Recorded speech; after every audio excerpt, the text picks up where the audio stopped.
But I was looking around on the internet the other day, and I seen this absolutely horrible list. I'm sorry, but I'm gonna have to put this up on the screen here.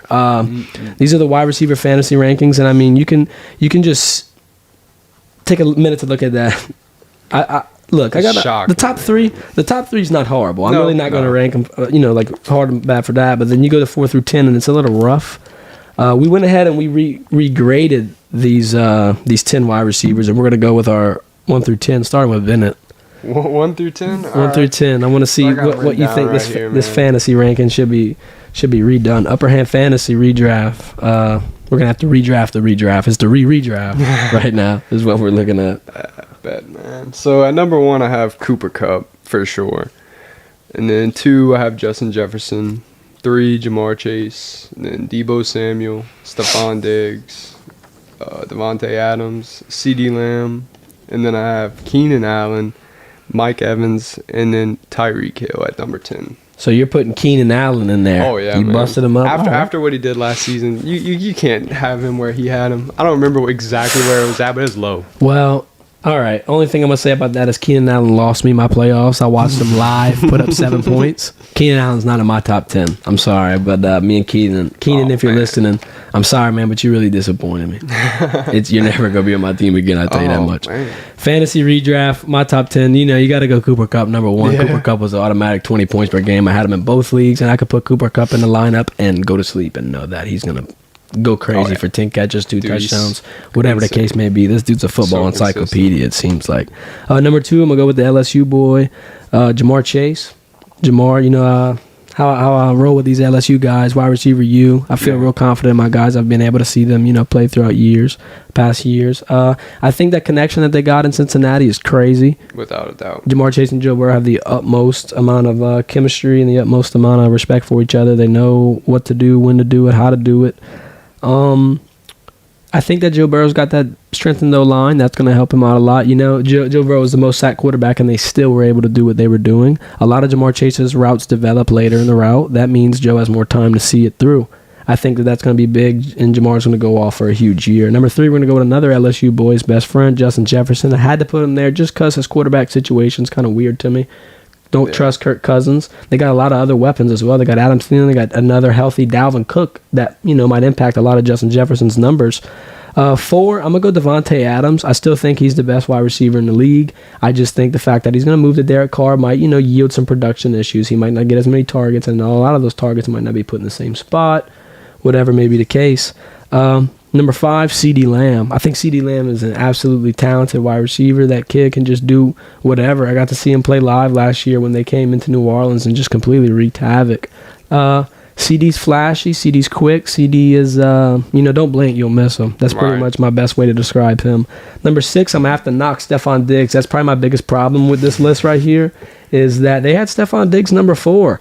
Look, Stefon's a, great wide receiver, but just last year, his fantasy numbers definitely did worry me. They got a lot of things in Buffalo to distract Josh Allen. The fact that Josh Allen's a mobile quarterback, the fact that he still got Cole Beasley, the fact that he still got Dawson Knox, the fact that this offense is very problematic. This offense can do whatever they want, and they're really in a fairly competitionless division. You know what I mean? Yeah. Stefon's not really going to have to answer for a lot. I think he's going to have a lot of highs and lows. I wouldn't trust him. 7, I'll go Mike Evans. He's still going to have Tom Brady, surefire weapon. He's coming off a big injury, though. I wouldn't want to forget that. 8, Tyreek Hill. Definitely have to move Tyreek down because of Tua. Whatever he's going to say. He's trying to hype up his quarterback all offseason. I've never had any perfect balls like this, yada, yada, yada. All this bull crap I'm hearing. I ain't buying it. I seen the video where Tyreek Hill was running a route. Tua throws the ball. Tua underthrows him. Tyreek has to stop. What does Tyreek do? What do we see him do in Kansas City? He's catching the ball in stride and he's gassing it to the end zone. If he's going to have to stop, he might be able to get hit. And if you get Tyreek hit, Tyreek's going to get hurt. Tyreek small. Speaking of getting hit and getting hurt, number 9, Deebo Samuel. Deebo Samuel was a great running back, sure. But my thing is, he doesn't want to play running back anymore. He came out and said that. That was a major chunk of his fantasy points. The fact that he's not going to yield that high of a production, plus the fact that Jimmy Garoppolo's sitting here on a trade block. Jimmy G's not going to San Francisco next year. Now they're going to have to start Trey Lance, or they're going to have to find a quarterback out of nowhere. Maybe at best they get Baker Mayfield, but let's be real. That's not even that much of an upgrade. Deebo Samuel's going to be in a real sticky situation because he's not going to want to produce like he used to. So automatically take 10 points off per game, I feel. And now the quarterback he's got throwing to him has a huge question mark around him. I mean, San Francisco's biggest weak spot is the fact that they don't have anybody throwing the football to him. Yeah, number 10, I'm going to have to put A.J. Brown. He's in the same boat. He's going to Jalen Hurts. Jalen Hurts is not as good of a quarterback as Ryan Tannehill is. Ryan Tannehill had a lot of things that helped A.J. Brown as well. The fact that Julio Jones was on that team, the fact that Derrick Henry was on that team. You got a lot of linebackers in the box not playing as much coverage as they normally would be. You got a lot of guys wanting to double Julio. A lot of the attention shifted. A.J. was the decoy. But even with that, the games that A.J. had 9+ receptions in, he averaged 8 points per game. 9+ receptions, he still averages 8 points per game. That's crazy. I think out of that top 10 list, that he'd really be the worst one on it for me. I wouldn't want to see him play in Philadelphia with Jalen Hurts. I really would be afraid to see what those numbers look like. But I mean, going forward for the most of the other fantasy picks, I still got Derrick Henry as my best running back. Yeah, he's definitely up there. I know Kamara's getting hurt, but man, I would draft Kamara as a good backup. Like if you really if you got three running backs you're picking, why not make him? Pick him as a good second. Take a shot on the third. When he comes back, he'll be healthy and ready to eat and just take off by storm. I mean, wide receivers. If I had to pick any of those two on this list, I'm definitely going with Cooper Kupp number 1. I got to try to grab him. I'm not going to be able to grab anybody in the upper half of my list. I think I'm just going to have to go Kupp and Mike Evans. I think Mike Evans, with the fact that, look who's throwing to him. We even got guys like Rob Gronkowski probably not returning, and Chris Godwin, is coming off shaky.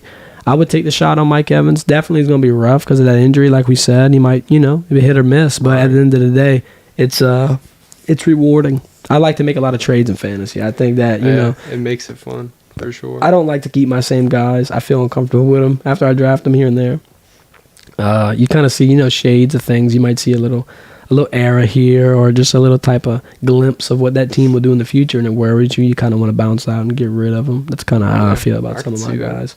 I think, though, the main thing that I would worry about for fantasy is going to be my quarterback. I don't know who's the number 1 quarterback in fantasy right now. Would you say Joe Burrow? He's been putting up, man. Joe Burrow, Josh Allen. I'm not gonna say Patrick Mahomes. That weapon's gone. No. Tom Brady. I don't know. It's a good question for sure. It's got to be out of those three for me. Someone like that for sure. Would you put J. Herb in there in the top 5? Top 5 fantasy quarterbacks. 5? Honestly, probably not. No. Well, then who's your top 5? That's what I'm sitting there trying to think. I'm like, well, what would be my top 5? My top 5 is going to be Tom Brady. Going to be Josh Allen. I'm going to put Joe Burrow in there because he's mobile. Justin Herbert, same thing, mobile. You got to think these guys need to get yards on the fly. And my number 5 QB, it's going to be a shocker, but let me get Russell Wilson. Russell Wilson's going to a new environment. He's got Jerry Jeudy. That's rough. Yeah, he had DK Metcalf prior, but I think the Broncos are going to be able to wow a lot of people. I got them only going in the wild card because, they're going to have to figure some things out, but I wouldn't even be surprised if I seen them make a push into the divisional round outside of the wild card. They definitely could do something. Russell Wilson has he's got that Jimmy Butler attitude. Yeah. I mean, he's got that drive and desire. He's not going to quit. He's not going to give up.